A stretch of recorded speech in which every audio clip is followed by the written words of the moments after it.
যে ভিড় করছেন শিক্ষার্থী অভিভাবকরা, উত্তেজনা, আনন্দ আর অপেক্ষার মিশ্র অনুভূতিতে মুখর ক্যাম্পাসগুলো। এ নিয়ে বিস্তারিত জানাতে রাজধানীর Viqarunnisa Noon school and college থেকে যুক্ত আছেন সহকর্মী শাহরিয়ার জামান পুলক। পুলক, এবার তো গড় পাশের হার অনেক কম, তো ফলাফল প্রকাশের পর আসলে শিক্ষার্থী আর অভিভাবকদের প্রতিক্রিয়া কেমন দেখছেন?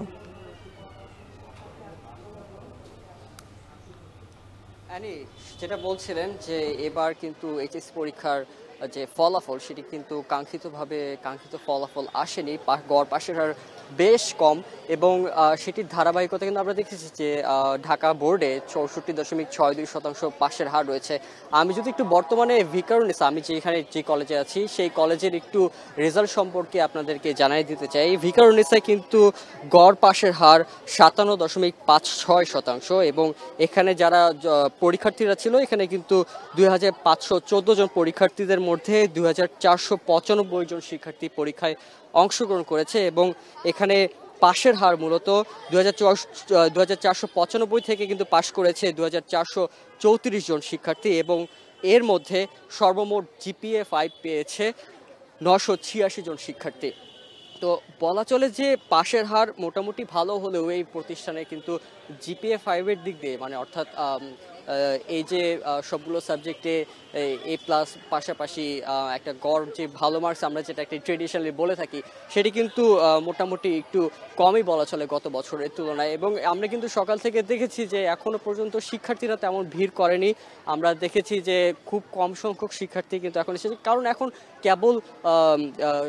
কেবল হচ্ছে আপনার ফলাফল ঘোষণা হয়েছে এবং এই যে ফলাফল ঘোষণার প্রক্রিয়াটি হয়েছে এর মধ্যে কিন্তু যারা হচ্ছে ভালো রেজাল্ট করেছে তারা কিন্তু এখন সেই রেজাল্ট দেখেই কিন্তু সহপাঠী যারা আছেন সেই সহপাঠীদের সাথে আসবেন, তাদের ক্যাম্পাসে উৎসব মুখর একটি পরিবেশের মধ্যে তারা কিন্তু এই উল্লাসটি করবেন। আর যারা একটু খারাপ রেজাল্ট করেছেন তারা কিন্তু তাদের কিন্তু না আসাটাই কিন্তু অনেকটা বলা যাচ্ছে যে এই ক্যাম্পাসে না আসতেই পারে তারা। কিন্তু এবার সব বিষয়ে বলা যাচ্ছে যে ক্যাম্পাসে কিন্তু আগের মতো সেরকম আনুষ্ঠানিকতা নেই, কারণ আমরা দেখেছি যে এই বছরে যখন এসএসসি পরীক্ষার ফলাফল ঘোষণা হয়েছিল তখনও কিন্তু এরকম আমরা কোনো আনুষ্ঠানিকতা দেখিনি। এবার এইচএসসি পরীক্ষায় কিন্তু সেভাবেই কিন্তু বোর্ড থেকে নির্দেশনা এসেছে যে কোনো ধরনের আনুষ্ঠানিকতা ছাড়াই এবারকার রেজাল্ট প্রকাশিত হবে এবং সেটি আমরা দেখতে পাচ্ছি। এখান থেকে আমার কাছে এই ছিল সর্বশেষ ভিকারুননিসা থেকে। এইচএসসি পরীক্ষার ফলাফল জানতে এই মুহূর্তে চলে যাব ময়মনসিংহে। শিক্ষা বোর্ড থেকে আমাদের সাথে যুক্ত আছেন হারুনুর রশিদ। হারুন, ময়মনসিংহে পাশের হার জানতে পেরেছেন কিনা, আর ফলাফল নিয়ে কি বলছেন শিক্ষার্থীরা?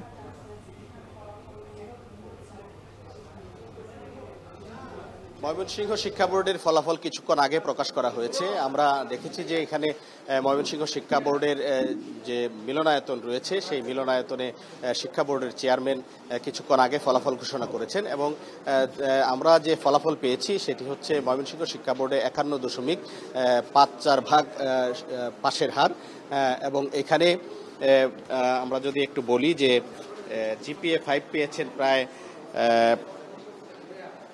জিপিএ 5 প্রাপ্ত শিক্ষার্থীর সংখ্যা ২৬৮৪ জন এবং এই শিক্ষা বোর্ডে এবছর পরীক্ষা দেওয়ার জন্য ফরম পূরণ করেছিল ৭৯,২৩৭ জন শিক্ষার্থী। এর মধ্যে পরীক্ষায় অংশগ্রহণ করে ৭৫,৮৮৫ জন এবং অংশগ্রহণকারী ছাত্রের সংখ্যা ছিল ৩৫,৬০৭ জন এবং অংশগ্রহণকারী ছাত্রী ছিল ৪০,২৪৮ জন। মোট পাশকৃত পরীক্ষার্থীর সংখ্যা ৩৯,০৯৬ জন এবং পাশের হার আমরা আগেই জানিয়েছি ৫১.৫৪%।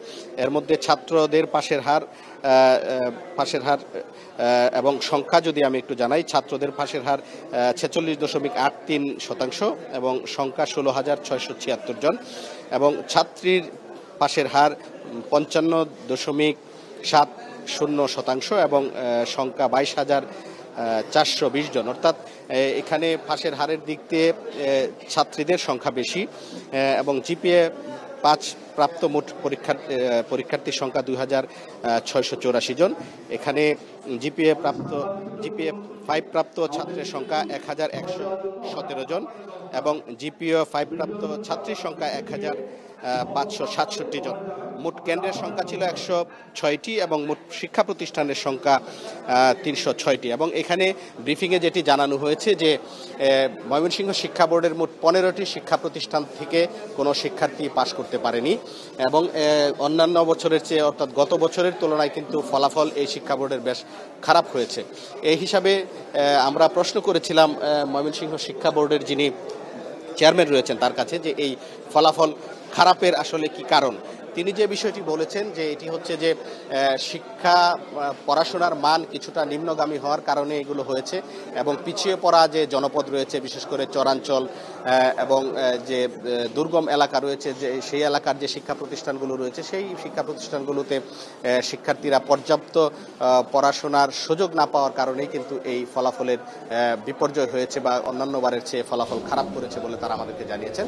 তবে শিক্ষা বোর্ডের চেয়ারম্যান যেটি বলেছেন তারা এ বিষয়ে উদ্যোগ নেবেন এবং সংশ্লিষ্ট যে স্টেক হোল্ডার রয়েছে যা পাঠদান মান বৃদ্ধি করা বা যে পদ্ধতিতে এই শিক্ষা প্রতিষ্ঠানের পড়াশোনার মান বাড়ানো যায় সে